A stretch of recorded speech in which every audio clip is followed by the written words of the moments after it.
सब बद्री विशाल महाराज की, मेरे नारायण की कृपा है सारी, जो सारी चीज़ों को अच्छी तरह कर देती है। ये पूरा बाजार, थोड़ा हल्का फुल्का नाश्ता करके माना गांव की तरफ जाएंगे, जो लास्ट इंडियन विलेज है चाइना बॉर्डर की तरफ। हाँ चलते हैं, फिर आपसे मिलेंगे माना की तरफ, रास्ते दिखाऊंगा। तब तक के लिए जय बद्री विशाल।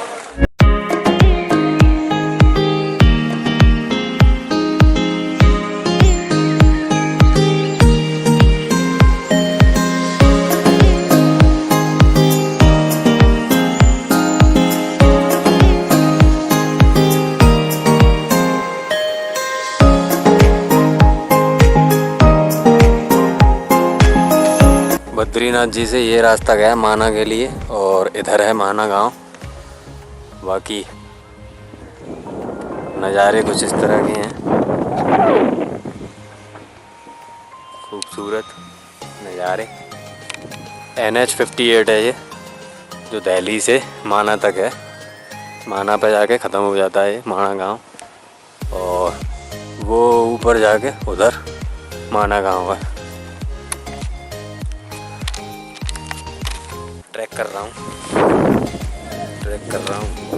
3 किलोमीटर है बद्रीनाथ जी से। थोड़ा पैदल चलूँगा, नज़ारे लूँगा। कोई लिफ्ट मिल गई तो बैठ जाऊँगा, अगर अदरवाइज पैदल में ही आनंद है। इस तरीके के पूरे नज़ारे हैं मेरे पीछे। इधर की साइड में चाइना लगता है, ये 2-3 पहाड़ों के बाद में चाइना बॉर्डर चालू हो जाता है।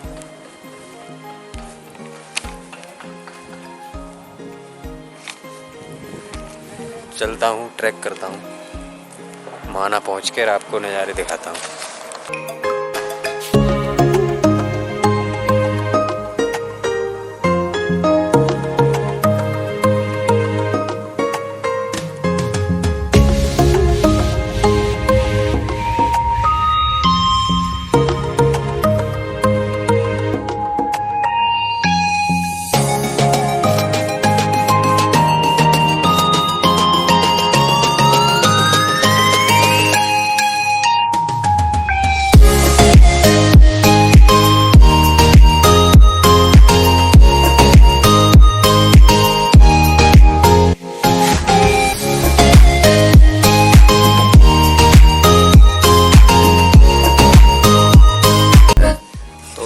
बद्रीनाथ से माना जाते हुए पैदल ही जा रहे थे। रास्ते में रुके हैं, एक चाय और थोड़ी सी मैगी चखेंगे। पहाड़ी मैगी का अपना अलग ही आनंद रहता है।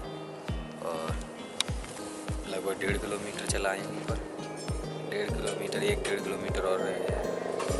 और नज़ारे बहुत ज़बरदस्त है। ये वाला रोड गया है इधर माना की तरफ, इधर नीचे बद्रीनाथ। टेम्परेचर हालांकि कम है, 2 या 3 हो गया है इस समय, पर धूप बहुत प्यारी खिली हुई है।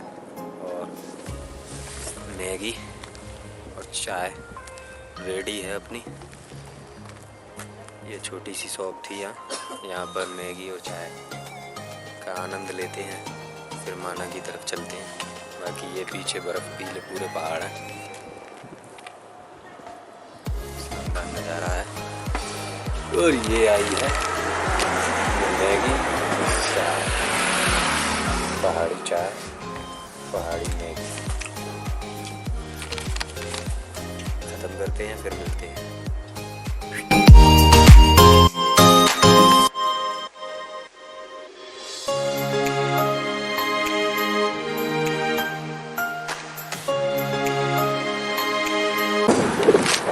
बद्रीनाथ से पैदल चलते हुए 3 किलोमीटर का रास्ता तय करते हुए आखिरकार मैं पहुंच गया दिल्ली बद्रीनाथ हाईवे के अंतिम छोर, NH 58 की अंतिम सीमा पर बसे गांव माना पर। और ये सीमांत गांव है चाइना बॉर्डर की तरफ,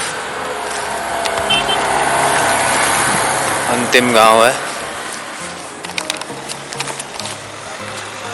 ये रहा बोर्ड NH 58 का, लास्ट इंडियन विलेज, सीमांत गांव माना। होप आपने बीच का मेरा जो 3 किलोमीटर का रास्ता है उसके व्यू एंजॉय किए होंगे। और यहाँ से माना की सीमा स्टार्ट हो जाती है, माना गांव में घुस जाते हैं। पीछे साइन बोर्ड दिख रहा है माना का, नज़ारा खूबसूरत है। नज़ारे आप एंजॉय करिए। और यहाँ दिल्ली बद्रीनाथ हाईवे की समाप्ति होती है, यहीं तक रोड थी। आगे का आईटीबीपी और सेना के हैंडओवर है, तो सिविलियंस के लिए यहीं तक एंट्री है।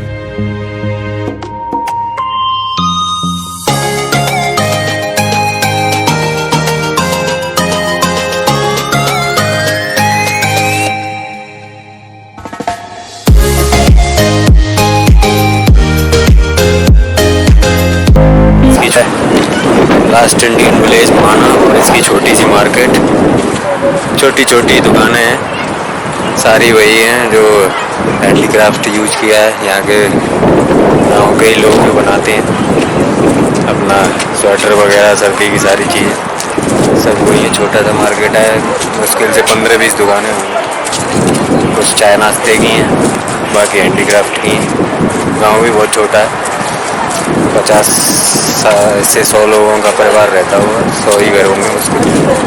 150 रुपये की ये वाली मैंने सेलेक्ट की है अपने लिए और ठीक ठाक लग रही थी मुझे देखने में। फोकस आ रहा, हाँ अब सही आ रहा है। मैं आंटी जी फिर रही थी, कुछ ना कुछ तो लेना चाहिए लोकल फॉर वोकल के लिए। इस तरीके की यहाँ ये दुकानें हैं, सारी चीज़ें मिल रही हैं वूलन की। ये तो सब आप बनाते हो है ना? चले आप भी ले लो एक टोपी। ना वो पहनता ही ना। क्यों पहनता नहीं है वो। बहुत बहुत धन्यवाद आंटी। तो थोड़ी बहुत खरीदारी की तरफ अब मैं बन गया पूरा पहाड़ी। मस्त लग रही हूँ, बताना।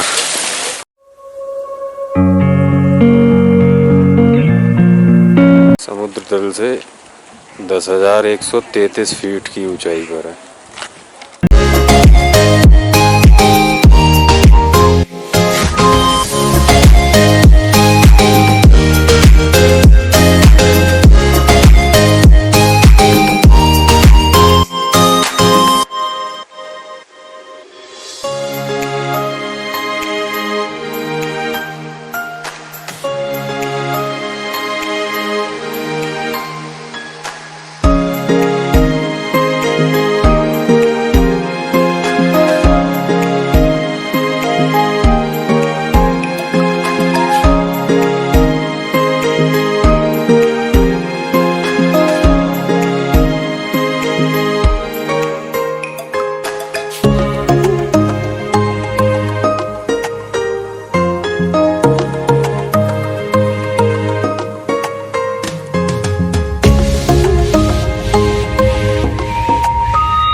Stop.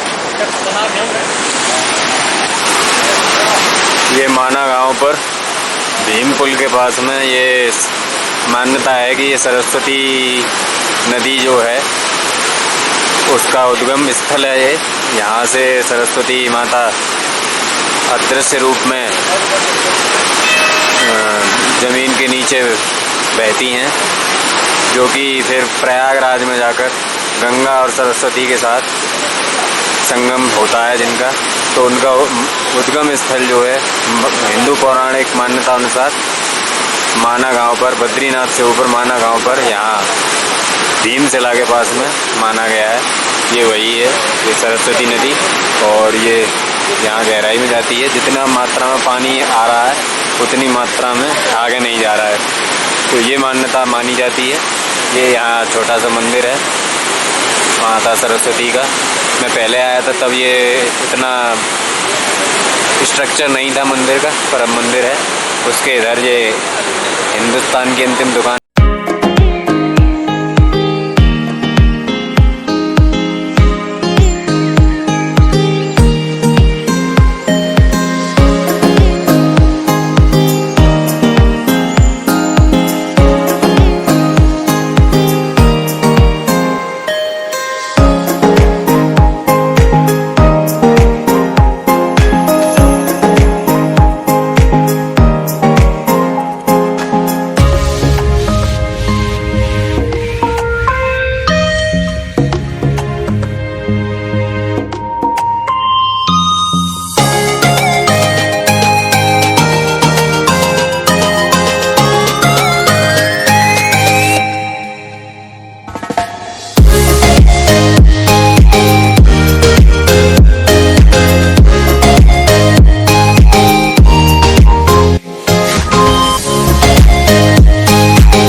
अभी मैं हूँ माना की गणेश गुफा के सामने ही, दर्शन करके आया।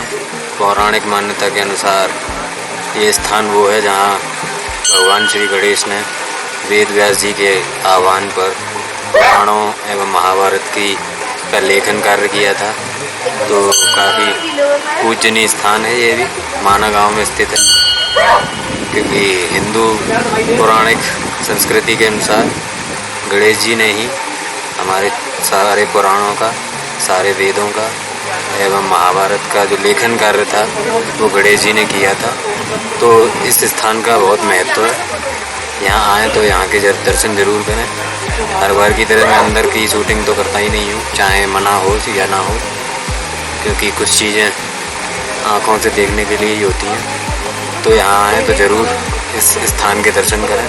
बहुत पवित्र स्थान है। बद्रीनाथ से ऊपर माना गांव में स्थित है गणेश गुफा एवं व्यास गुफा। तो अभी मैं वापस जा रहा हूँ बद्रीनाथ की तरफ और अपने रूम में रुकूँगा, और कुछ और अच्छे व्यू होंगे तो वो आप एंजॉय करना।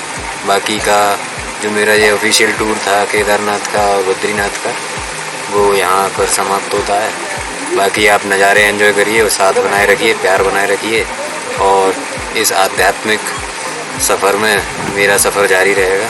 आगे अभी और भी ज्योतिर्लिंग करने हैं, चारों धाम करने हैं। हालांकि मैं ऑफ कैमरा कर चुका हूँ, पहले भी केदारनाथ बद्रीनाथ आया था। रामेश्वरम एक धाम है जो तमिलनाडु में स्थित है, वो भी कर चुका हूँ। पर ऑन कैमरा अब ये सफ़र जारी रहेगा।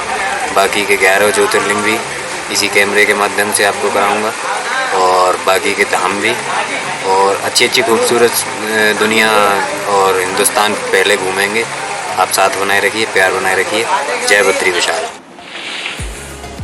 ये पूरा बद्रीनाथ शहर है, बद्रीनाथ कस्बा। मैं जिस गेस्ट हाउस में रुका हूँ उसकी छत है